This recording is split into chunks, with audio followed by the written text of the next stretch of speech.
করতেছি বাংলাদেশ জাতীয় ছাত্র দলের আংশিক কমিটির সহসাধারণ সম্পাদক, অত্যন্ত মেধাবী যোগ্যমান নেতৃত্ব, ঢাকা বিশ্ববিদ্যালয় থেকে বেরোনো নেতৃত্ব, অত্যন্ত পরিষ্কার এবং রাজপথে দীর্ঘদিন আন্দোলন সংগ্রামের যে পরীক্ষিত নেতৃত্ব, সেই শ্রীনগর ভাই, আমার প্রিয় সহযোদ্ধা, এ পর্যায়ে আপনাদের সামনে বক্তব্য রাখার জন্য অনুরোধ করছি। আমার মোহাম্মদ খোকনকে এ পর্যায়ে আপনাদের সামনে বক্তব্য রাখার জন্য বিশেষভাবে অনুরোধ করছি।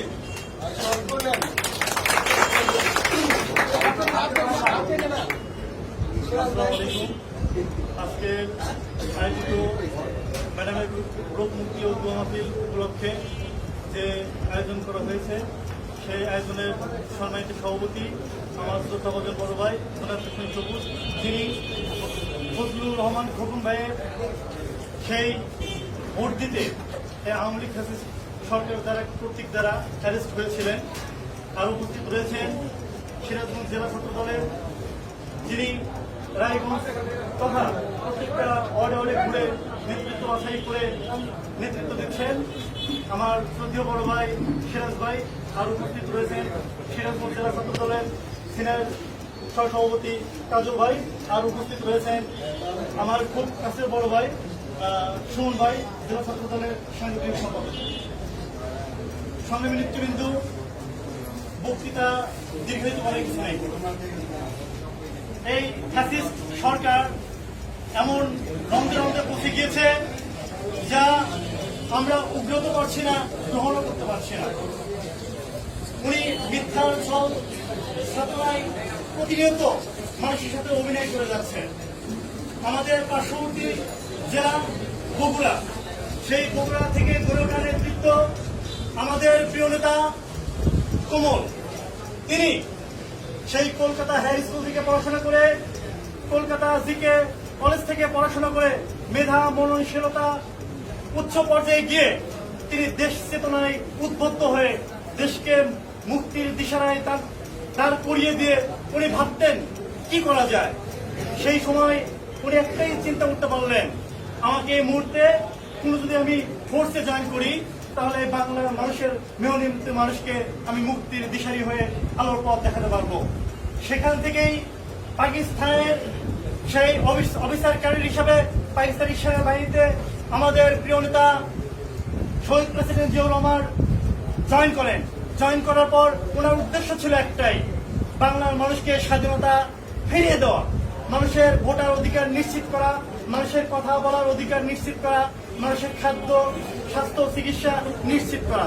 সেই থেকে অফিসার ক্যাডেট হিসাবে জয়েন করে আমাদের নেতা প্রত্যেকটা জায়গায় উনি তার লোককে সেট করে সেই চট্টগ্রাম কামরঘাট বেতার কেন্দ্রে স্বাধীনতার ডাক দিয়ে দীর্ঘ 9 মাস যুদ্ধ করে বাংলার মানুষকে স্বাধীনতা, সবাইকে সঙ্গে নিয়ে স্বাধীনতা উপহার দেন। আপনারা সবাই জানেন। আজকে আমার নেত্রী, যিনি ফুলের মতো পবিত্র, যার ছাতার তলে প্রতিটি মানুষ নিশ্চিন্তে ঘুমাতে পারে, আমাদের নেত্রীকে অন্যায় মিথ্যায় জর্জরিত করে মিথ্যা অপবাদ দিয়ে ওনাকে কারাগারে রেখেছে। এটা কি আমরা মানতে পারি? আপনাদের ছোট্ট একটা ঘটনা বলি। এলাকার পণ্ডিত, উনি শিক্ষা পরিচালনা করে, একটা দুষ্ট ছেলে প্রতিদিন ওনাকে পিছন থেকে খোঁচা দেয়, প্রতিদিন খোঁচা দেয়। উনি মহাবিপদে পড়ে গেছে যে আমি কি করবো, কিছু বলতে পারি না, সইতে পারি না।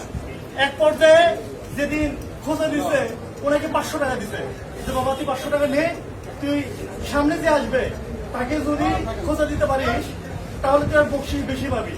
সামনে আসতেছে রাজা, সে রাজার পিছনে চিমটি কাটছে, কাটার পর রাজা তো আচ্ছার মধ্যে ধোলাই দিছে। হাসিনা, তুমি যার পিছনে লেগেছ উনি যদি একটা ঝটকা দেয় তোমার অস্তিত্ব খুঁজে পাওয়া যায়। নেত্রী, আপসহীন নেত্রী, 1983 সালে এরশাদ হটাও আন্দোলনে উনি সর্বপ্রথম মুখ খুলেছিলেন। আমার নেত্রী তোমাকে সঙ্গে নিয়ে এরশাদ আন্দোলন শুরু করেছিলেন। তুমি পিছপা ভোটে 1986 সালে এরশাদের সাথে রাতারাতি চুক্তি করে ওই নির্বাচনে অংশগ্রহণ করেছিলেন। আমার নেত্রী কিন্তু সেটা করে নাই, কারণ উনি আপসহীন নেত্রী। ওনার কথা জবান এক, তোমার মতো কৌত কণ্ঠের নেত্রী আমার নেত্রী না।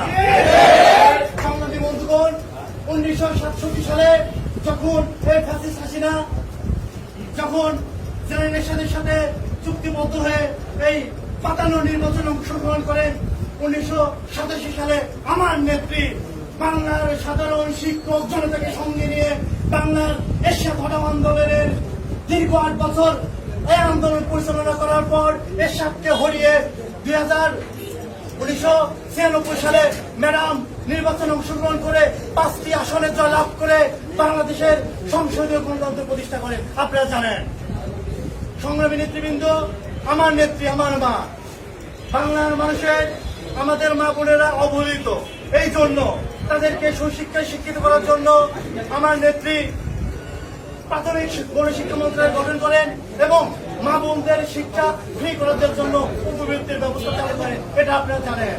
বাংলাদেশের দুর্নীতি দূর করার জন্য আমার নেত্রী আমার মা দুর্নীতি দমন কমিশন গঠন করেন। এটা কিন্তু আমার নেত্রীর দ্বারা সম্ভব হয়েছিল, ঠিক না?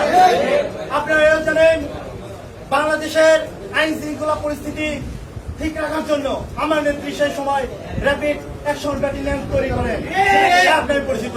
কিন্তু এই কুলাঙ্গা সরকার এই র্যাবকে কি কাজে ব্যবহার করে নাই দেখেন। এখন বেনজিরের অবস্থা কি? উনি আওয়ামী লীগ করার কারণে, আওয়ামী লীগকে সমর্থন দেওয়ার কারণে বেনজিরকে কিন্তু পলাতক অবস্থায় দেশের বাইরে চলে যেতে হয়েছে। আওয়ামী লীগ করলে একটাই কাজই হবে, সেটা হলে চোরের উপাধি পাবে, চোরের উপাধি পাবে। সংগ্রামী নেতৃবৃন্দ, গরম বেশি কথা বলার সুযোগ নাই। আমাদের 28 তারিখে কি কর্মসূচি ছিল? শান্তি কর্মসূচি ছিল। আমাদের নেতা দেশ নায়ক তারেক রহমান আমাদের ডাক দিয়েছিলেন পরবর্তী কি কর্মসূচি আসে সেটা দেখবার জন্য। কিন্তু এই হাসিনা আমাদেরকে ভয় পেয়ে কি বুলডোজার চালিয়েছে, তাদেরকে আমাদের ভাঙতে পেরেছে? সম্ভব না। হাসিনাকে বলে দিতে চাই, সিরাজগঞ্জের পার্টি অফিস আপনি সেদিকে যান, এক জাত তরুণ এই স্লোগান দিবে, হাসিনা তুমি থাকবে না, থাকবে না, থাকবে না, থাকবে না। আগামীতে একজনের নেতৃত্বে বাংলাদেশ পরিচালিত হবে, তিনি হবেন আগামী রাষ্ট্রনায়ক, দেশ নায়ক তারেক রহমান। সবাইকে ধন্যবাদ জানিয়ে আমার সংক্ষিপ্ত বক্তব্য এখানে শেষ করছি। সবার নাম আনতে পারি নাই, আমার ছোট ভাই রাকিব। ধন্যবাদ সবাইকে।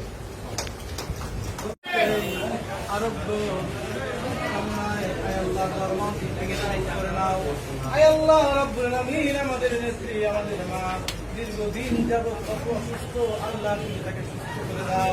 আল্লাহ রাব্বুল আলামিন আমাদের পার্টি প্রেসিডেন্ট জিয়াউর রহমানের রুহুয়াত্তার উপরে সব পৌঁছায়া দাও। আল্লাহ আরাফাত রহমান রুহুয়াত্তার উপরে সব পৌঁছায়া দাও। আল্লাহ জনাব তারেক রহমান হাজার হাজার মাইল দূরে আছে, সুস্থ রাখো আল্লাহ। ইকবাল হাসান মাহমুদ আল্লাহ আমাদের দোয়া কবুল করে নাও। আল্লাহ জেলা ছাত্রদের করে নাও। আমাদের মাকে তুমি সুস্থ করে দাও।